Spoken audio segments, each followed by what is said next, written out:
Spencer Ackerman, you did it. This is the most important book on the global shitstorm called The War on Terror. And I think I've interviewed all the authors. I've read many of the books. I don't remember anything, but this book is so important. And I just want to say congratulations. It must have been horrendously emotionally exhausting for you. Yeah, not to, make you into my shrink, but this was not a pleasant book to write. It was also something of a distillation and second draft of all of my work as a reporter. This is the War on Terror is the only thing that I've covered for 20 years. Yeah, and you've done an amazing job. Would you mind just kind of talking just a little bit, kind of a list of kind of the jobs you've had? Because you both worked in newsrooms, you've worked in the field, you've been embedded, unembedded. What's the difference? Could you just tell us a little bit about your reporting? Sure. So I graduated. I'm 41 years old. I graduated college in 2002. Hooray, 3 major recessions of my lifetime. The total destruction of a viable economy for journalism. And like a fool, this is what I devoted my life to. And worked for a bunch of different places, usually on staff. Haven't done a tremendous amount as a freelance reporter. Most of it I've been based either in Washington, D.C. Or in New York. Worked for In Order, the New Republic, Talking Points Memo, a website that no longer exists called the Washington Independent, Wired Magazine, The Guardian, and the Daily Beast. So I've done newspaper reporting, magazine reporting, blogging. It's kind of been the whole thing. And throughout, I've tried to pursue, not just, me popping off, but, acting as a reporter ought to, with the proportion of having, 2 ears, 2 eyes, and 1 mouth. And I've reported from Iraq. I've reported from Afghanistan. Embedding and unembedding means that sometimes I did this with the U.S. military, and other times I did it on my own, out talking to Iraqis and Afghans and so forth. Reported from Guantanamo Bay, reported from Navy ships, from Army bases around the country and around the world. Once was on a submarine. That was kind of wild. I have, in the course of this, exposed really disgusting counterterrorism training at the FBI that targeted Muslims, and had the impact, I'm happy to say, of getting a lot of those materials purged from the FBI, which is something that earned me the undying gratitude, as you can imagine, of a lot of the far right. I was one of the reporters at The Guardian who reported on Edward Snowden's exposure of the NSA.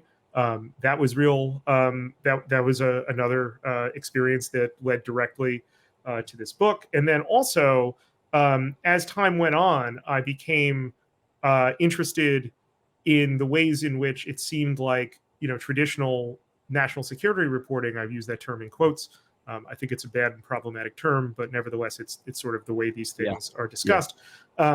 Really tries to kind of stop at the water's edge and doesn't sufficiently look at the continuities between what we do abroad and what we do at home. And I tried to kind of break down that distinction through reporting on one of the most infamous torturers at Guantanamo Bay, who honed his craft as a police interrogator in Chicago. And in the course of reporting on that guy, Detective Robert Zuley, I discovered basically is like, the basically backs of my notebook pages, hearing people talk about policing in Chicago when I went to Chicago to do this reporting. They're like, oh yeah, we have a black site here. The police have a black site. They use a warehouse on the west side. And I was like, really? What is this? And I discovered that indeed, at a place called Homan Square, the Chicago police would, over the course of 20 years, and still to this day, it is still open, they would take overwhelmingly black and brown Chicagoans, often on drug or gun pretexts or vice pretexts, to this warehouse and hold them without any record being kept of them being there and their time being booked and their formal stay before they get to see a judge accordingly. Happens only after they were let out of this place, Home and Square. And you can imagine once that place doesn't put out a record of where you are, an atmosphere of impunity inside takes hold. And so that was another story that I did that was a kind of step on the road to this book. Yeah, I mean, so much amazing work over the years, and you touch on obviously a lot of that in reference, a lot of that in the book. So the book starts by introducing us to a terrorist and like a terrorist training camp almost. Why did you start the book that way? And tell us a little bit about this terrorist. So I wanted to start the book with a journalistic cliche that has kind of characterized a lot of the reporting on the war on terror and accordingly shaped our perception of it.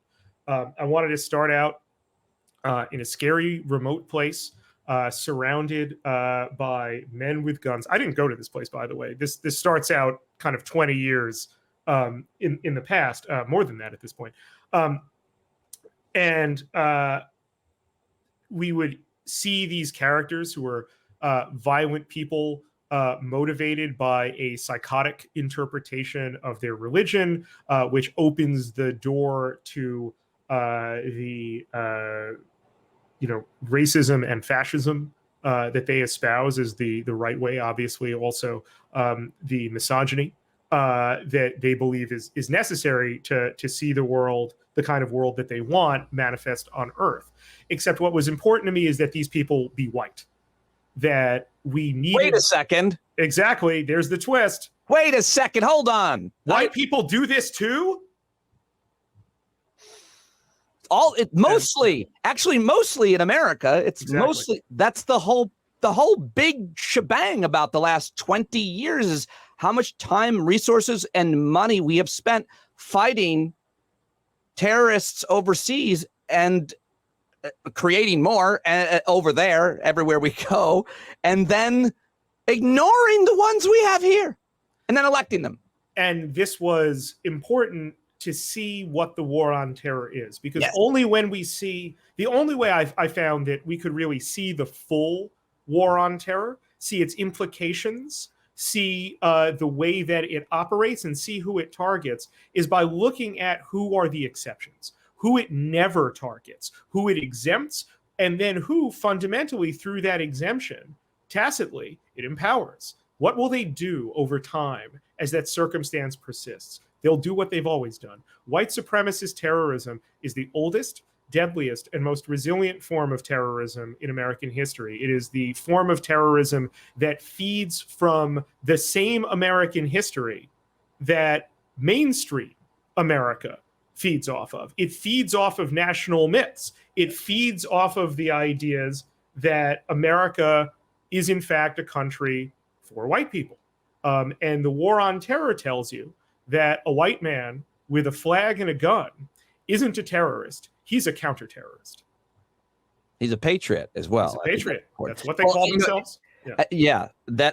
I remember learning, from stand-up comedians in New York City, black stand-up comedians in New York City post 9/11 did a very derivative joke about how they enjoyed watching white people be afraid of terrorists for the first time. And it was such an enlightening experience to watch those jokes, those observations, because of what you just said about white terrorism. We're talking, of course, about Timothy McVeigh and Oklahoma City, which you write in depth about who his influences were, what his manifesto was, and what he represents in America today to a certain segment of the population. Of course, you trace this. I think the subtitle of the book is the most important part, how the 9/11 era destabilized America, produced Trump. Spencer, the nervous thing, I'm very nervous to talk to you today because this book has so much in it, and I only have 30 minutes with you. So of course I try to con you into keep coming back and doing part 2, 3, and 4 in front of a live audience and whatever I can to cover this. So here I go. The big question I kind of wanted to ask, I have a few, if we can get to them, maybe not, but was after 9/11, I was in New York City, lost friends, smelled the burning and the bodies, and I can't talk about it. I don't talk about it. I don't think about it as much. I won't go to that museum ever again, all that. But I just remember my main emotion or reaction was, why? Why did they do this? So I started researching it. He didn't have to go far. Bin Laden put out a bunch of tapes. He tells you exactly what he's about. And what our leaders told us, and to some extent the media, which you write and can talk about, was something completely different. And it was, I to this day, I'm still outraged that was what we were sold. What were we sold, and what did it lead to? And what happened to critics like Bill Maher, the Dixie Chicks, and Susan Sontag in the New Yorker? What we were sold was a patriotic veil of unreality that concealed the reality of what America does overseas. It conceals the violence that it inflicts, in particular at this point in history. I mean, still today, obviously, but at that point of history, it was concerned with what it inflicted on the Muslim world, not just with the bombs that it dropped with impunity, not just with the sanctions that killed however many Iraqi children, while leaving the regime of Saddam Hussein largely unaffected, not just the exceptions that it allowed for itself to destabilize Muslim countries like Afghanistan. And then as well, bin Laden, points out that the United States, because this is a geopolitical fact, is the principal supporter of Israel that allows Israel to maintain the institutionalized system of, we should call it what it is, apartheid over the Palestinian people. And where bin Laden obviously goes real fucking wrong, and I don't want anyone to get it remotely twisted, is he has a psychotic, violent prescription for this. And he also manipulates religious, both history and justification in order to rationalize violence and say that it is divinely required. This is nonsense. And what happens instead is the United States takes half of that critique. It says that the only things that matter in that critique are the religious justifications for violence, not the material conditions that the United States is producing and driving people into being sympathetic, as some of them were, to Osama bin Laden. The vast majority of the Muslim world, the Arab world as well as the Muslim world, was not sympathetic to Osama bin Laden. But the United States treated them without that distinction. That is the origins of the war on terror. When people tried to say that, in fact, what not just Bush, but the entire political establishment, the entire journalistic establishment pretty much, said was the explanations for the war on terror, that the United States was targeted by people who hated freedom and were seeking to seek revenge on the United States in order to strike a blow for God against this infidel freedom. They were shouted down. People like Susan Sontag, a titan of American literature, one of the finest authors America produced in the 20th century, wrote a 3-paragraph item for the New Yorker shortly after 9/11, in which she said, 9/11's violence has a historical context, and we ignore that at our peril. Yes. And then we ignored it to our peril. And for the next, the final, it turned out, 3 or so years of Susan Sontag. Whoa. Jesus Christ. Okay. It's me. I don't know. Okay. We got an Amber Alert while we were talking. We got an Amber Alert. I guess. Okay. Okay. Sorry. Go ahead. I can edit that right out. Okay. Great. Where was I? Sorry. Susan Sontag. And Susan Sontag, for what turns out will be the last 3 years of her life, labors under the shadow of what we would now call being canceled. The culture of 9/11 was a cancel culture. You were not allowed. You were not considered respectable. You were not considered serious, and you would not be given major platforms to express the view that the 9/11 attacks did not result simply from the machinations of inscrutable, non-white, savage fanatics, but in fact from material conditions that the United States helps to create, and that the United States' war was helping accelerate under the guise of combating. And the Dixie Chicks, one of the most popular country music acts in the entire country, which probably means the world, say something as anodyne on the eve of the invasion of Iraq that as Texans, they were embarrassed to be Texans like George W. Bush. For that, there was an orgiastic public destruction of their CDs. Yes. With like steamrollers destroying Dixie Chicks CDs for saying something as simple as that.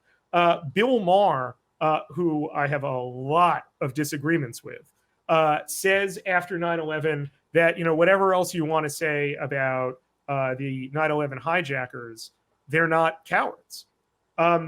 I kind of think that's still a shitty critique. Like, what does that actually get you? Like, what does that reveal?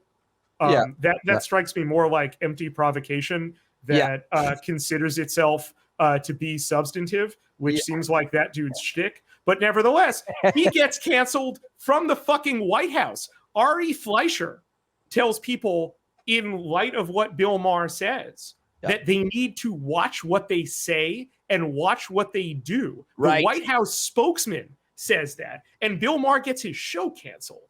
Regardless of what I think of the substance of Maher's comments, he didn't deserve that. And it wasn't really about Maher. It was about setting firm boundaries for what you were allowed to say and accordingly what you were allowed to believe.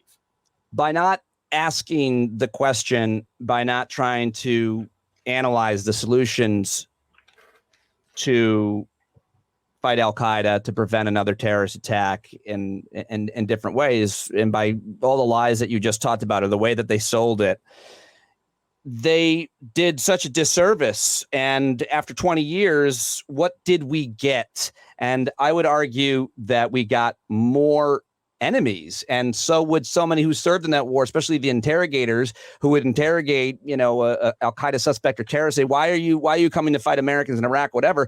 And they would say anything from, have you seen the Abu Ghraib video?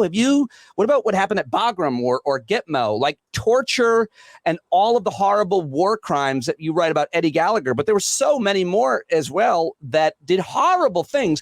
All of that was used as propaganda. The bin Ladens of the world, the extremists, they didn't have to do anything.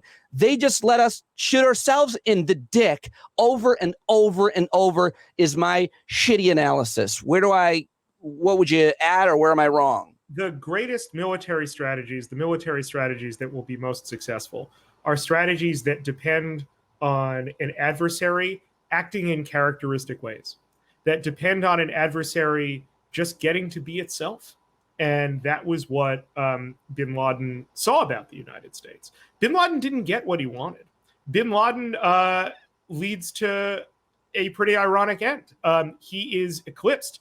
The children of his revolution end up getting eaten. The descendants of Al-Qaeda, which become ISIS, go to war with Al-Qaeda. And bin Laden's something we never really talk about that I think we really ought to about Osama bin Laden is that he was a billionaire. We don't often understand bin Laden in that context, that this is one of the richest fucking men alive. And he does an extreme version of what billionaires around the world do, which is play with other people's lives. That's Osama bin Laden. That is the man who is the reason why 2,900 almost of my neighbors burned to death on 9/11. Yeah. That is something that, we have to always remember about bin Laden, not to ever excuse him, but to contextualize him and to understand that bin Laden recognized that, as he puts it in 2004, all we have to do is wave a little cloth that says Al-Qaeda on it. And then the Americans will come running. They will bring about their violent works, and the believers will rally against them because of what America is doing to them. And that way we will achieve what he calls bleeding America to bankruptcy. He didn't really mean like literal bankruptcy. What he meant was that the United States would cause itself such imperial overstretch and inspire such resistance that its position in the Muslim world, particularly not just of like direct violent actions, but also backstopping and underwriting the violent actions of its client states in the Muslim world would ultimately evaporate. Bin Laden was ultimately wrong about that. It turns out that the United States will be very, very willing for a very, very long period of time to sustain these activities. Right. And it will also perversely describe the alternatives to actual, dismantling this incredibly violent apparatus of national security as giving Bin Laden what he wants. I wanted to spend, I guess, the last maybe question or two here talking about the sections in the book where you take to task both the liberal American public reaction as well as the leadership in the Democratic Party, because my audience is certainly mostly, I would imagine, very, very progressive.